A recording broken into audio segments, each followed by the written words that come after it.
আলিপুরদুয়ারের দক্ষিণ কামসিংয়ে আমরা দেখেছিলাম এখানে ব্রিজ হয়ে গেছে, কিন্তু ব্রিজে যে উঠবেন সেই রাস্তাই তো নেই, আর সেই জন্য ব্রিজ হয়ে গিয়েও লাভের লাভ কিছুই হয়নি। 1 মার্চ আমরা এই খবর দেখিয়েছিলাম, আর আজ দেখুন কাজ এবার হবে, ব্রিজটা ব্যবহার করা যাবে, তার কারণ ওই অ্যাপ্রোচ রোড এবার তৈরি হচ্ছে। আমার সঙ্গে রাজকুমার রয়েছেন, সরাসরি বলতে পারবেন রাজকুমার। প্রথমে দেখো, আলিপুরদুয়ার 1 নম্বর ব্লকের দক্ষিণ কামসিং একটি প্রত্যন্ত গ্রাম।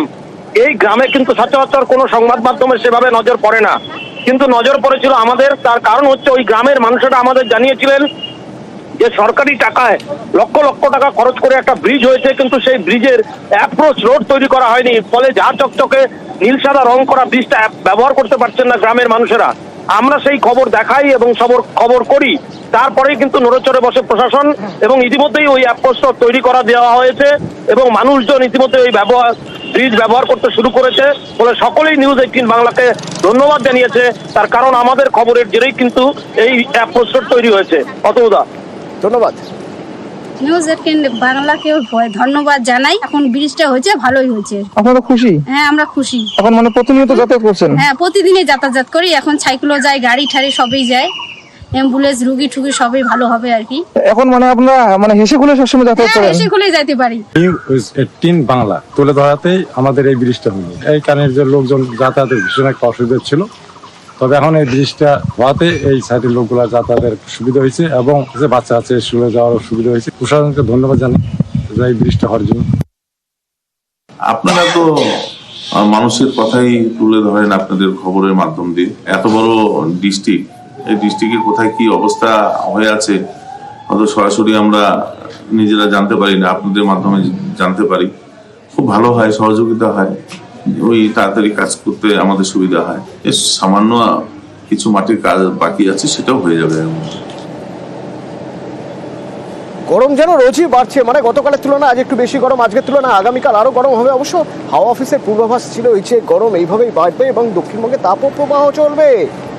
রবিবার অর্থাৎ আগামীকাল তাপপ্রবাহের সতর্কতা রয়েছে পশ্চিমের জেলাগুলোর ক্ষেত্রে। কিন্তু এই গরম কি এখন লাগাতার চলবে? মানে এই শুরু হয়ে গেল, মাঝে একটু স্বস্তির কি মিলবে না যদি একটু এত বৃষ্টি বাদলা হয়? কি বলছে হাওয়া অফিস? বিশ্বজিৎ রয়েছে আমার সঙ্গে, বলতে পারবে সরাসরি। বিশ্বজিৎ। একদমই অতনু, প্রথমে গরমের কথা বলবো নাকি আশার বাণী শোনাচ্ছে আবহাওয়া দপ্তর সেটা বলবো, সেটাই বুঝতে পারছি না। তবে গরম কিন্তু বাড়ছে। শনিবার থেকে সোমবার পর্যন্ত এই 3 দিন কার্যত তাপপ্রবাহ অর্থাৎ হিট ওয়েভ চলবে। পশ্চিমের জেলাগুলিতে হিট ওয়েভ চলবে। অন্তত আজ 5 জেলাতে, বীরভূম, বাঁকুড়া, পশ্চিম বর্ধমান, পশ্চিম মেদিনীপুর এবং ঝাড়গ্রাম, এই জেলাতে আজ এবং সোমবার। তবে কালকে পুরুলিয়াতেও অর্থাৎ কালকে 6 জেলাতে তাপপ্রবাহ। কলকাতা সহ সব জেলাতেই, কলকাতা সহ দক্ষিণবঙ্গের সব জেলাতেই গরম থাকবে, হট ডে পরিস্থিতি। এবং তার মধ্যেই উপকূলের যে জেলাগুলি অর্থাৎ পূর্ব মেদিনীপুর, দক্ষিণ 24 পরগনা ও সংলগ্ন জেলাগুলিতে হট এবং হিউমিড অর্থাৎ গরমের সঙ্গে অস্বস্তি থাকবে, একটা ঘর্মাক্ত অস্বস্তিকর পরিবেশ তৈরি হবে। অর্থাৎ সোমবার পর্যন্ত কোনো নিষ্কৃতি নেই।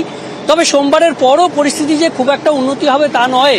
তবে আশার বাণী একটা শোনাচ্ছে আলিপুর আবহাওয়া দপ্তর যে এই সপ্তাহে অর্থাৎ আগামী সপ্তাহে ঠিক বুধবারের পর আবহাওয়ার একটা পরিবর্তন হতে পারে এবং বৃহস্পতি শুক্রবার নাগাদ সামান্য হলেও ভিজতে পারে দক্ষিণবঙ্গের জেলাগুলি, অর্থাৎ বৃষ্টির একটা সম্ভাবনার কথা জানাচ্ছে আলিপুর আবহাওয়া দপ্তর। কাজেই একদিকে যেমন উত্তাপ আজকাল পরশু নিস্তার নেই, একেবারে গরমে দাবদাহে জ্বলতে হবে এবং তারপর আগামী সপ্তাহের শেষের দিকে অর্থাৎ বৃহস্পতি শুক্রবার নাগাদ কিছুটা হলেও একটু স্বস্তির বার্তা অন্তত আবহাওয়া দপ্তর এইটুকু শোনাচ্ছে যে বৃষ্টির একটা সম্ভাবনা তৈরি হচ্ছে। সেই আশার বাণীটাও রয়েছে। একদিকে গরম, পশ্চিমের জেলার অবস্থা খুব খারাপ। মানে আমি যদি বাঁকুড়া, পুরুলিয়া, ঝাড়গ্রাম, জঙ্গলমহলের দিক দেখি, বাঁকুড়া থেকেই যদি আমি শুরু করি, দেখা যাবে বাঁকুড়ায় 40 ছুঁই এখনই তাপমাত্রা। ভর দুপুরে রাস্তায় যারা বেরোচ্ছেন তারা নেহাতি দরকার ছাড়া তারা একেবারেই বেরোচ্ছেন না। আমার সঙ্গে প্রিয়ব্রত রয়েছেন সরাসরি। কি অবস্থা প্রিয়ব্রত বাঁকুড়ার?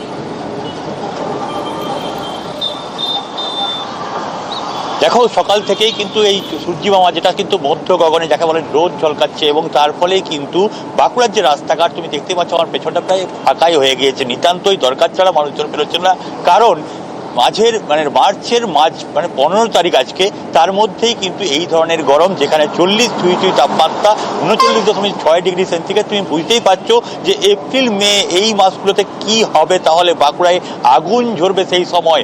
মানুষজন এই কথা চিন্তা করেই কিন্তু এখন থেকেই হাত পাক করছে। এখনই যা গরম, তাতে মোটামুটি যেসব স্কুল কলেজ রয়েছে সেগুলো প্রায় বন্ধের মুখে এমন অবস্থা হয়ে গেছে। মানুষজন জল তেষ্টা পাচ্ছে, বারে বারে জল খাচ্ছেন, এর পাশাপাশি ছাওয়া পেলেই দাঁড়িয়ে পড়ছেন, পরিশ্রান্ত হয়ে পড়ছেন। তারা চাইছেন অন্তত এক পশলা বৃষ্টি হলে এই যে আবহাওয়া চলছে, এই যে গুরুতর গরম চলছে, রোদের যে দাপট চলছে, তার থেকে কিছুটা হলেও নিস্তার পাওয়া যাবে। কিন্তু সেই বৃষ্টির এখন দেখা নেই। মধ্যগণের সূর্য আগুন এখনই কোনো ঝরাচ্ছে। সেরকম কোনো সম্ভাবনা বা আসার কথা শোনাতে পারছে না হাওয়া অফিস, প্রিয়ব্রত। কিন্তু এই বাঁকুড়ার মতো এই জঙ্গলমহলের অন্য জেলাগুলো যদি দেখি, আমি ঝাড়গ্রাম, গত 24 ঘন্টায় এই 40-এর আশপাশেই তাপমাত্রা ঘোরাফেরা করছে ঝাড়গ্রামে। একরকম হাঁসফাঁস দশা, সকাল থেকেই চড়া রোদ।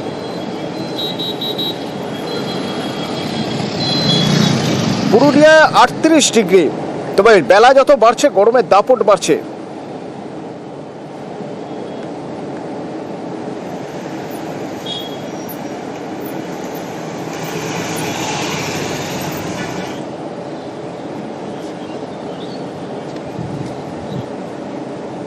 সুনিতা উইলিয়ামসের ফেরানোর প্রক্রিয়া শুরু হয়ে গিয়েছে এবং ভালো খবর হলো যে তাদের ফেরানোর জন্য যে স্পেসশিপ, সেটা ইন্টারন্যাশনাল স্পেস স্টেশনের দিকে রওনা দিয়েছে ইতিমধ্যে, এবং তাতে 4 জন মহাকাশচারীও রয়েছেন। তারা 9 মাস আন্তর্জাতিক স্পেস স্টেশনে রয়েছেন। সুনিতা উইলিয়ামস, বুচ উইলমোর, তাদের এবার ফেরানোর জন্য এই যে মহাকাশে যাচ্ছে সেটি ইলন মাস্কের ক্রিউ 10 নিয়ে মহাকাশে ফ্যালকন 9 রকেট। নাসা ছাড়াও জাপান এবং রাশিয়ার প্রতিনিধিরা, 4 জন প্রতিনিধি রয়েছেন, তাদের নিয়ে এই মহাকাশযান ফিরবে।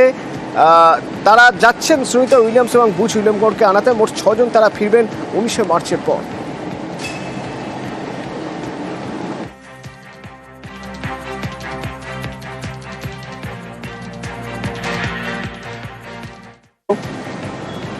দেখো, যেটা নবান্ন সূত্রের খবর, যে রাজ্য শিক্ষা দপ্তরের অধীনে সমগ্র শিক্ষা অভিযান যে প্রকল্প, সেই সমগ্র শিক্ষা অভিযান প্রকল্পে গত 2 বছর ধরে কেন্দ্র টাকা দিচ্ছে না। এখনো পর্যন্ত 2023-24 ও 2024-25 এই 2 অর্থবর্ষ মিলিয়ে 3,175 কোটি টাকা কেন্দ্রের থেকে পায় রাজ্য। আর সেই বকেয়াতে ফের রাজ্যের তরফে চিঠি দেওয়া হলো কেন্দ্রীয় শিক্ষা মন্ত্রককে। যদিও কেন্দ্রীয় শিক্ষা মন্ত্রকের তরফে ইতিমধ্যেই রাজ্যকে মৌখিকভাবে জানিয়ে দেওয়া হয়েছে, পিএমসি প্রকল্পে যুক্ত না হলে এই সমগ্র শিক্ষা অভিযানের টাকা দেওয়া হবে না। যদিও রাজ্য এই চুক্তির সঙ্গে একমত নয়, তার কারণ রাজ্য যে চিঠি দিয়েছে সেখানে স্পষ্টভাবেই জানিয়ে দিয়েছে এরকম কোনো আইনের কোনো বিধান নেই যে পিএমসি প্রকল্পে যুক্ত না হলে সমগ্র শিক্ষা অভিযানের টাকা রাজ্য পাবে না। তোমাকে জানিয়ে রাখি, এই সমগ্র শিক্ষা অভিযানের টাকা থেকে স্কুলগুলির পরিকাঠামো সহ স্কুলগুলির বেঞ্চ অর্থাৎ পরিকাঠামো সংক্রান্ত একাধিক কাজ করা হয়, এবং এই সমগ্র শিক্ষা অভিযান প্রকল্পে কেন্দ্র দেয় 60% টাকা, রাজ্য দেয় 40% টাকা। গত 2 বছর ধরে এই টাকা না পাওয়ার জন্য রাজ্যের যে স্কুলগুলি রয়েছে, বিশেষ করে সরকারি এবং সরকারি অনুমোদিত স্কুলগুলি, তার পরিকাঠামো খাতে বরাদ্দতে যথেষ্ট সমস্যার মুখে পড়ছে রাজ্য, তেমনটাই সূত্র মারফত জানা যাচ্ছে। এবং তার জন্য অবিলম্বে যাতে এই টাকা ছেড়ে দেওয়া হয় তা নিয়ে কেন্দ্রীয় শিক্ষা মন্ত্রককে ফের চিঠি দিয়েছে রাজ্য। এখনো পর্যন্ত 2 অর্থবর্ষ মিলিয়ে 3,175 কোটি টাকা কেন্দ্রের থেকে পায় রাজ্য। ধন্যবাদ।